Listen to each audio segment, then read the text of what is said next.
शिवानी और आप देख रहे हैं बीजापुर एक्सप्रेस। चलते हैं खबरों की ओर। ಜನತೆಗೆ ದಸರಾ ಹಬ್ಬದ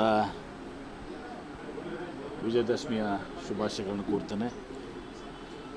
ಇವತ್ತು ಭಾರತಾದ್ಯಂತ ಮತ್ತು ವಿಶೇಷವಾಗಿ ನಮ್ಮ ಕರ್ನಾಟಕ ರಾಜ್ಯದಲ್ಲಿ ಕೂಡ ಮೈಸೂರಿನಲ್ಲಿ ತಾಯಿ ಚಾಮುಂಡೇಶ್ವರಿಯ ಒಂದು ದಸರಾ ಹಬ್ಬವನ್ನು ಭಾಳ ಅತ್ಯಂತ ವೈಭವದಿಂದ, ವಿಜೃಂಭಣೆಯಿಂದ, ಶ್ರದ್ಧೆಯಿಂದ, ಭಕ್ತಿಯಿಂದ ನಾವು ಆಚರಣೆ ಮಾಡ್ತೇವೆ. ನಮ್ಮ ವಿಜಯಪುರ ಜಿಲ್ಲೆಯಲ್ಲಿ ನಿನ್ನೆ ಊರಲ್ಲಿ ಎಲ್ಲ ಗ್ರಾಮೀಣ ಮಟ್ಟದ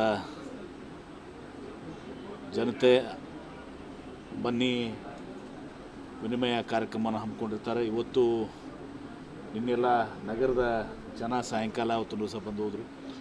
ಇವತ್ತು ಜಿಲ್ಲೆಯಾದ್ಯಂತ ಇವತ್ತೊಂದು ದಿವಸ ಎಲ್ಲ ಜನರು ಮತ್ತು ನಮ್ಮ ಮತಕ್ಷೇತ್ರದ ಜನ ಇವತ್ತೊಂದು ದಿವಸ ಇಲ್ಲಿ ಬಂದು ಈ ಬನ್ನಿ ವಿನಿಮಯ ಕಾರ್ಯಕ್ರಮದಲ್ಲಿ ಅತ್ಯಂತ ಪ್ರೀತಿಯಿಂದ ಭಾಗವಹಿಸ್ತಾರೆ. ನಾನು ಅವರೆಲ್ಲರಿಗೂ ಕೂಡ ಬನ್ನಿ ಹಬ್ಬದ ಶುಭಾಶಯಗಳನ್ನ ಕೋರ್ತೇನೆ. ತಮಗೂ ಕೂಡ ಶುಭಾಶಯಗಳನ್ನ ಕೋರ್ತೇನೆ.